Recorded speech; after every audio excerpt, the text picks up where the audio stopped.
ونصلي على رسوله الكريم أما بعد بسم الله الرحمن الرحيم ومن باع بشرط الخيار فلا شفعة للشفيع فإن أسقط البائع الخيار وجبت الشفعة وإن اشترى بشرط الخيار وجبت الشفعة ومن ابتاع دارا شراء فاسدا فلا شفعة فيها ولكل واحد من المتعاقدين الفسخ فإن سقط الفسخ وجبت الشفعة۔ پہلا مسئلہ ہے، مسئلے کا خلاصہ یہ ہے کہ کوئی اگر اپنی زمین بیچے اور خیار شرط بائع کو ہو۔ خیار شرط کا مطلب یہ ہوتا ہے کہ کوئی بھی انسان مثال کے طور پر کوئی چیز بیچتا ہے، لیکن وہ مشتری سے کہتا ہے کہ بھائی یہ چیز میں آپ کو تو بیچ رہا ہوں لیکن مجھے 3 دن کا اختیار ہونا چاہیے، یا 3 دن سے کم، کہ اتنا اختیار مجھے دے دیں تاکہ اس کے اندر میں اپنے بڑوں سے مشورہ بھی کروں یا سوچ لوں۔ یا اسی طرح یہ اختیار کبھی مشتری کو ہوتا ہے کہ مشتری کہتا ہے کہ میں خرید تو رہا ہوں لیکن مجھے 3 دن کا اختیار ہوگا، اس 3 دن کے اندر میں لوٹانا چاہوں تو لوٹاؤں گا، تو اس کو کہتے ہیں خیار شرط۔ تو اب فرما رہے ہیں کہ ومن باع بشرط الخیار، جس نے اپنی زمین بیچی یا گھر بیچا خیار شرط کے ساتھ، تو فلا شفعۃ للشفیع، شفیع کے لیے حق شفع حاصل نہیں ہوگا۔ اس کی وجہ یہ ہے کہ جب خیار شرط بائع کو ہوتا ہے تو مبیع اس کی ملکیت سے نہیں نکل جاتی۔ جب مبیع اس کی ملکیت سے نہیں نکلتی تو گویا کہ ایک طرح سے بے مکمل نہیں ہوا، بے تام نہیں ہوا، صرف ایک وعدہ ہوا۔ لیکن اگر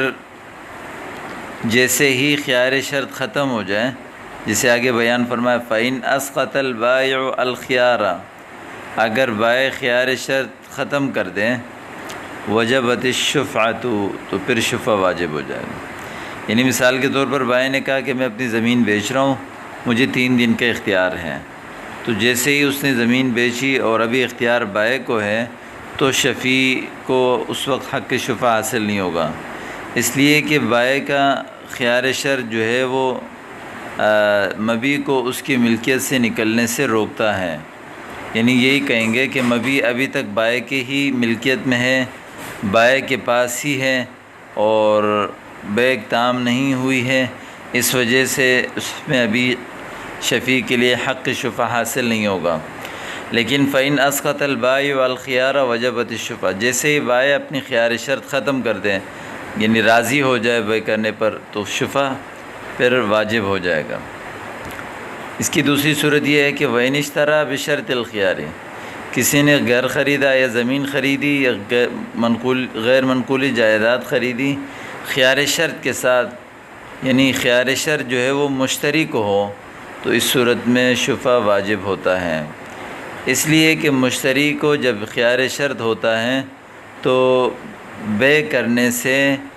مبیع جو ہے وہ بائع کی ملکیت سے نکل جاتی ہے۔ جب مبیع بائع کی ملکیت سے نکل جاتی ہے تو تب شفیع کو حق شفع حاصل ہوتا ہے۔ تو اس وجہ سے جب یہ خیار شرط بائع کو ہوگا تو شفیع کو حق شفع حاصل نہیں ہوگا، لیکن یہ خیار شرط اگر مشتری کو ہوگا تو شفیع کو حق شفع حاصل ہوگا۔ آگے بیان فرما رہے ہیں کہ اگر کسی نے کوئی گھر خریدا یا کوئی زمین خریدی، لیکن جو معاملہ انہوں نے کیا وہ بیع فاسد کا کیا، تو بیع فاسد میں آپ پڑھ چکے ہیں کہ بیع فاسد کو کینسل کرنا، ختم کرنا، تو خیار شرط کو یعنی اگر بیع فاسد ہو جائے تو اس بیع فاسد کو کینسل کرنا ضروری ہوتا ہے۔ تو اسی طرح اگر کسی نے یعنی بیع فاسد کے ساتھ معاملہ کیا تو شفیع کو حق شفع حاصل نہیں ہوگا،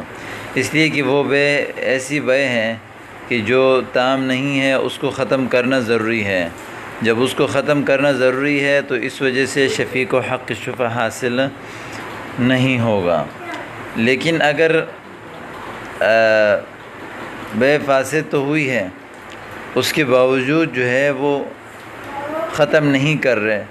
اس بے کو انہوں نے تام کر لیا، مکمل کر لیا، تو پھر شفیع کو حق شفا حاصل ہوگا۔ یہ بیان فرما رہے ہیں کہ وَمَنِ ابْتَاعَ دَارًا شَرَاءً فَاسِدًا، اگر کسی نے کوئی زمین گھر خریدی بے فاسد کے ساتھ تو فلا شفاعۃ فیہا، اس کو اس میں شفا کا حق حاصل نہیں ہوگا، اس لیے کہ یہ بے فاسد ہے اور بے فاسد کو کینسل ختم کرنا ضروری ہوتا ہے۔ وَلِكُلِّ وَاحِدٍ مِّنَ الْمُتَعَاقِدَيْنِ الْفَسْخُ، متعاقدین یعنی بائع اور مشتری میں سے ہر ایک کے لیے اس بے کو ختم کرنا جو ہے وہ ضروری ہوتا ہے۔ فَإِن سَقَطَ الْفَسْخُ، اور اگر فسخ جو ہے وہ ساقط ہو جائے تو وجبت الشفعۃ، پھر جو ہے وہ شفع واجب ہو جائے گا۔ فسخ ساقط ہونے کا مطلب یہ ہے کہ یا تو وہ جو جس شرط کی وجہ سے وہ بے فاسد ہوئی تھی وہ شرط انہوں نے ختم کر دی، یا اس کی صورت یہ ہے کہ بے تو فاسد ہے لیکن اس کے باوجود اس بے کو ختم کرنے کے لیے بائع اور مشتری تیار نہیں ہے، یا مشتری اس کو جیسے آگے کسی اور کو بیچ دے، تو اس صورت میں شفیع کو حق شفا حاصل ہوگا، اس لیے کہ انہوں نے اس بے فسخ کو تام کر لیا، اور بے فسخ میں قبضے کی صورت میں جو ہے وہ ہمارے نزدیک انسان جو ہے وہ یعنی مشتری مالک بن جاتا ہے۔ جب مشتری مالک بن گیا اور اس نے اس بے فاسد کو جو ہے وہ تام کر لیا تو اب شفیع کے لیے حق شفا حاصل ہوگا۔ تیسرا مسئلہ یہ ہے کہ وَإِذَا اشْتَرَى الذِّمِّيُّ دَارًا بِخَمَرٍ أَوْ خِنْزِيرٍ وَشَفِيعُهَا ذِمِّيٌّ أَخَذَهَا بِمِثْلِ الْخَمَرِ وَقِيمَةِ الْخِنْزِيرِ، مثال کے طور پر کسی ذمی نے، ایک آدمی تھا، ذمی اس کو کہتے ہیں جو مسلمانوں کے ملک میں رہتا ہے، جو وہاں کا مستقل باشندہ کافر ہوتا ہے، اس کو کہتے ہیں ذمی۔ اس کی مال اور جان کی حفاظت کرنا مسلمانوں پر ضروری ہوتا ہے۔ کسی ذمی نے کسی دوسرے ذمی سے گھر خریدا، اور وہ گھر جو ہے بخمرن، شراب کے بدلے میں، او خنزیرن، یا خنزیر کے بدلے میں۔ ذمی تو کافر ہے، کافر شراب اور خنزیر کی خرید و فروخت کر سکتا ہے، یہ معاملہ اس کے نزدیک جائز ہے۔ اس نے جو ہے وہ دوسرے جو ذمی ہے اس کو شراب کے بدلے یا جو ہے وہ خنزیر دینے کے بدلے اس کی زمین لے لی، لیکن وَشَفِيعُهَا ذِمِّيٌّ، اس گھر کا شفیع بھی ذمی نکل آیا، تو أَخَذَهَا بِمِثْلِ الْخَمَرِ وَقِيمَةِ الْخِنْزِيرِ، تو اس گھر کو اب وہ دوسرا ذمی اگر لینا چاہے تو اگر شراب کے بدلے لیا ہو تو شراب کے بدلے شراب دے گا، اور اگر خنزیر کے بدلے لیا ہو تو خنزیر کے بدلے خنزیر نہیں دے گا بلکہ خنزیر کی قیمت دے گا۔ اس کی وجہ یہ ہے کہ ایک تو